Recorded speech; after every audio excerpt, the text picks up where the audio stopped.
Morning बच्चों, मैं प्रदीप आपका स्वागत करता हूं आपके अपने चैनल प्रदीप फिजिक्स प्लैनेट में। तो आज हम लोग आ चुके हैं मैग्नेटिज्म और मैटर के 8th लेक्चर में। तो बच्चों, जो लोगों ने 7th लेक्चर नहीं देखा है वो फटाफट से जाके 7th लेक्चर देख लेंगे ताकि चीजें आगे क्या हो जाए, आसान। तो आगे हम लोग बात करेंगे बच्चों आज पदार्थों के वर्गीकरण में थर्ड और लास्ट पॉइंट की, और उसका नाम है लौह चुंबकीय पदार्थ। याद होगा लौह चुंबकीय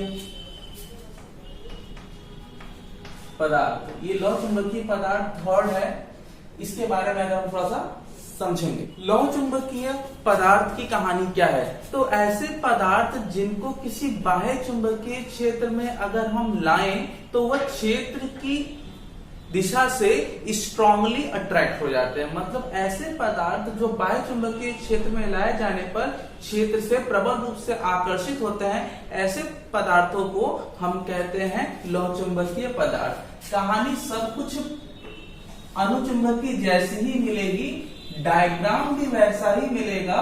बस कहानी ध्यान देने वाली यह है कि यहां पर प्रबल रूप से आकर्षित होते हैं। यह है आपका चुंबकीय क्षेत्र, जहां पर ये आपका कोई पदार्थ था जो क्षेत्र से स्ट्रांगली अट्रैक्ट हो गया। तो जो पदार्थ स्ट्रांगली अट्रैक्ट होंगे ऐसे पदार्थों को लौह चुंबकीय पदार्थ कहते हैं। डेफिनेशन देख लीजिए, वह पदार्थ जो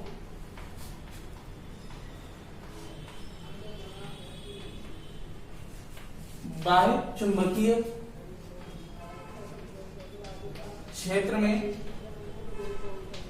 लाए जाने पर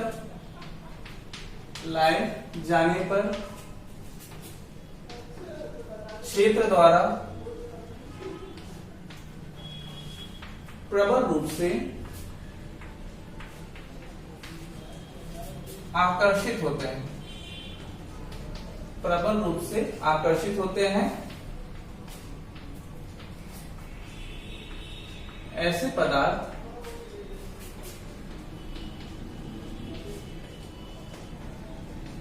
लौह चुंबकीय पदार्थ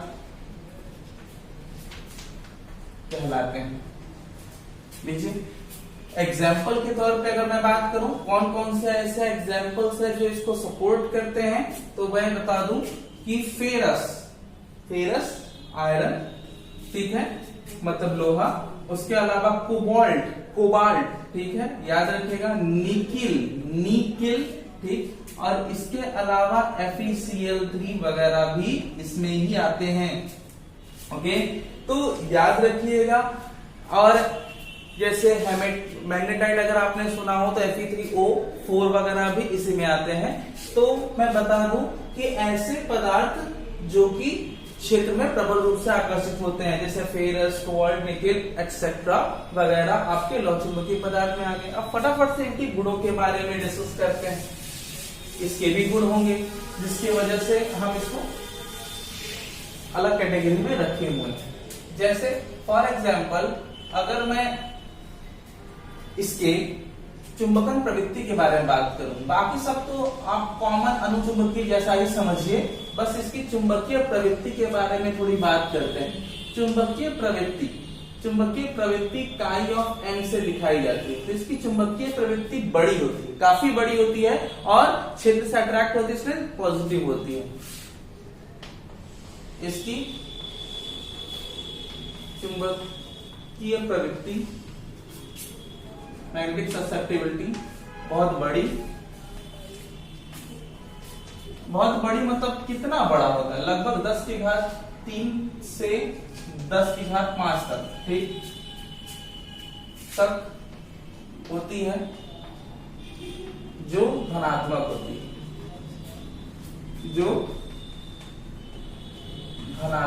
है, ध्यान दीजिएगा, याद रखने वाली बात है। और मैं आपको बता दूं कि इसका जो ग्राफ होता है बच्चों, काई ऑफ M में I और H का जो ग्राफ होता है वो आपका बेसिकली कुछ इस तरीके से होता है।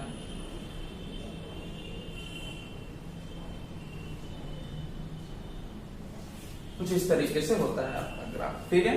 ये आगे जाके स्लोप नीचे की ओर गिरता है। तो ये है आपका I और H का ग्राफ, किसके लिए? लौ चुंबकीय पदार्थ के लिए। ये इंटेंसिटी है बच्चों और ये है चुंबकन क्षेत्र। नेक्स्ट अगर मैं बात करूं तो आपेक्षिक चुंबकशीलता, आपेक्षिक चुंबकशीलता इसकी कितनी होगी? तो इसकी आपेक्षिक चुंबकशीलता मतलब म्यू आर म्यू आर का मान 1 से काफी बड़ा होता है, काफी बड़ा होता है। मतलब हम ये कह सकते हैं कि म्यू आर की वैल्यू जो है वो काफी बड़ी होगी 1 से। सिमिलरली अगर मैं इसके चुंबकीय गुणों के बारे में बात करूं, मतलब कि चुंबकीय क्षेत्र इसका कैसा होगा, तो चुंबकशीलता, इसकी चुंबकशीलता मतलब म्यू की वैल्यू, परमेबिलिटी, इसकी म्यू की वैल्यू कैसी होगी? इसकी म्यू की वैल्यू म्यू आर से काफी बड़ी होती है, या फिर आप ये कह सकते हैं कि इसकी बी की वैल्यू बी नॉट से मतलब निर्वात वाली वैल्यू से काफी बड़ी होगी। ओके, और भी देख लीजिए, और भी छोटी छोटी प्रॉपर्टीज के बारे में जैसे बात कर लें कि अगर ऐसे पदार्थों को क्षेत्र में रखा जाए, क्षेत्र में रखा जाए मतलब ये बाय चुंबकीय क्षेत्र का प्रभाव कैसा होगा, आइए वो भी देख लें। तो अगर हम ऐसे पदार्थों को किसी बाह्य चुंबकीय क्षेत्र में रखेंगे तो क्षेत्र प्रबल रूप से ये इस तरीके से नीचे की ओर अट्रैक्ट हो रहा है। थोड़ा ध्यान से समझिएगा, ये कुछ इस तरीके से अट्रैक्ट हो गया है, ये कुछ इस तरीके से अट्रैक्ट हो रहा है। तो इस तरीके से सारी लाइंस अंदर की ओर मूव कर रही है पदार्थ में। तो ऐसे पदार्थों को भी हम फेरोमैग्नेटिक प्रॉपर्टी के अंदर रखते हैं, फेरोमैग्नेटिक, ठीक। तो फेरोमैग्नेटिक में फील्ड लाइंस तेजी से अंदर की ओर आ जाते हैं। फिर उसके बाद हम देखेंगे ताप का प्रभाव, ताप का प्रभाव, टेम्परेचर का इफेक्ट। अगर मैं टेम्परेचर के इफेक्ट के बारे में बात करूं तो यहां पर जो हम लोग पढ़ते हैं वो है वैसा ही अनुचुंबकीय पदार्थ की तरह होता है, बस यहां पर हम लोग एक और नाम से जानते हैं जिसको हम लोग कहते हैं क्यूरी बीम, क्यूरी बीम का नियम। इसमें क्यूरी बीम का नियम ऐड कर लीजिए, मतलब इसमें ताप का प्रभाव क्यूरी और बीम के द्वारा दिया गया था, दोनों के मिक्स कॉन्सेप्ट के द्वारा। क्यों दोनों के द्वारा? क्योंकि क्यूरी ने बताया था कि जैसे जैसे पदार्थ का ताप बढ़ता है वैसे वैसे चुंबकीय प्रवृत्ति घटती है। उसी को यहाँ पर बीम ने थोड़ा करेक्ट कर दिया लौ चुंबकीय पदार्थ के लिए और कहा कि जब किसी पदार्थ का मतलब लौ चुंबकीय पदार्थ का ताप बढ़ाते हैं तो उसकी प्रॉपर्टी न केवल घटती है, वो घटते घटते अनुचुंबकीय की जैसी हो जाती है। कौन? लौ चुंबकीय पदार्थ, ठीक। तो यही यहाँ पर थोड़ा मॉडिफाई किया गया है। यदि लौ चुंबकीय ताप, लौ चुंबकीय पदार्थ, लौ चुंबकीय पदार्थ का ताप बढ़ाते हैं तब इसकी चुंबकीय प्रवृत्ति अनुचुंबकीय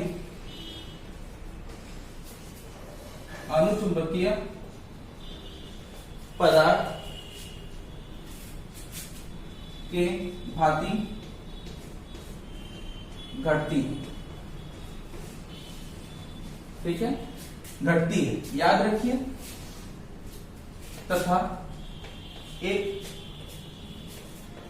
विशेष ताप पर यह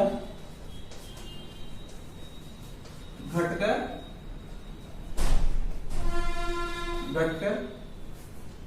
लौह चुंबकीय अनुचुंबकीय में रूपांतरित हो जाती है। घटकर लौह चुंबकीय पदार्थ अनुचुंबकीय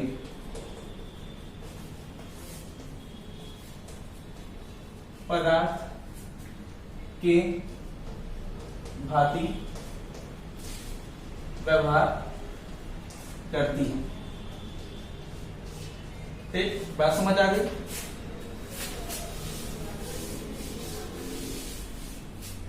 ध्यान दीजिएगा, किसकी तरह व्यवहार करने लगेगी? एक विशेष ताप पर, जब ताप बढ़ेगा तो एक पर्टिकुलर टेम्परेचर पर जाने के बाद लौह चुंबकीय पदार्थ अनुचुंबकीय पदार्थ की भांति व्यवहार करने लगेगी और उस ताप को तथा यह ताप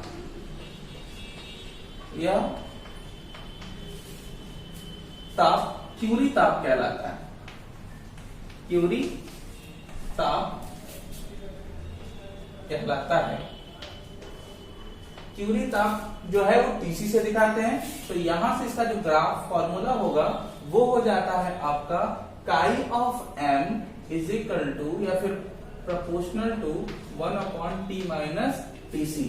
जहां पर एक बात का ध्यान रखना है कि टीसी जो है वो क्यूरी ताप है, जो कि अलग अलग पदार्थों के लिए अलग अलग होता है, तथा टी की वैल्यू हमेशा टीसी से ज्यादा होगी। टी की वैल्यू अगर टीसी से ज्यादा होगी तो इसकी चुंबकन प्रवृत्ति जो है ऑफकोर्स घटती जाएगी और ये टीसी जिस पर लौह चुंबकीय पदार्थ अनुचुंबकीय के भांति व्यवहार करने लगता है। अलग अलग पदार्थों के लिए अलग अलग होता है। जैसे अगर मैं बात करूं निकिल के लिए और कोबाल्ट के लिए, फेरस के लिए, तो सारे पदार्थों का आप क्यूरी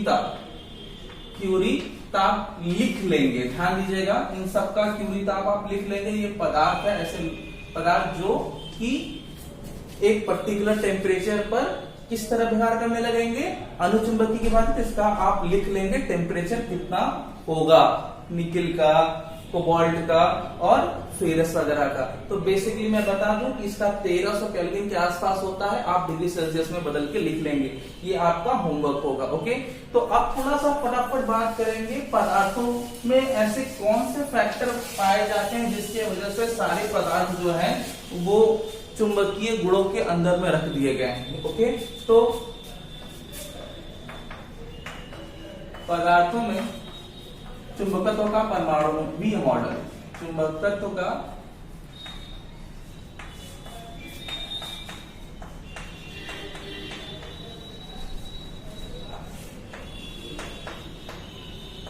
परमाणुवीय मॉडल। मैं बता दूं कि प्रत्येक पदार्थों में चुंबकीय भार तो पाया ही जाता है, लेकिन क्यों पाया जाता है तो आइए थोड़ा डिस्कस करते हैं। तो थोड़ा मैं बता दूं कि हर पदार्थों में परमाणु के अंदर नाभिक के आसपास कौन है? इलेक्ट्रॉन।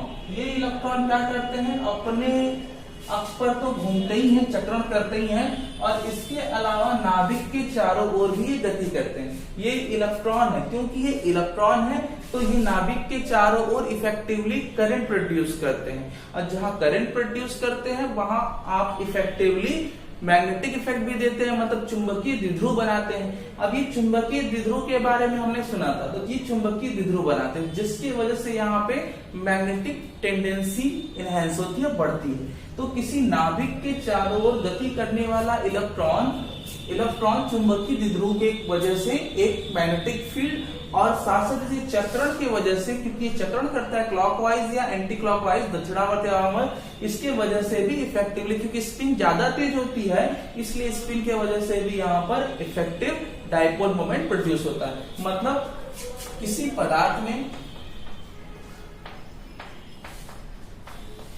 में उपस्थित परमाणु में निहित इलेक्ट्रॉन जो नाभिक के चारों ओर गति करते हैं, प्रभावी रूप से चुंबकीय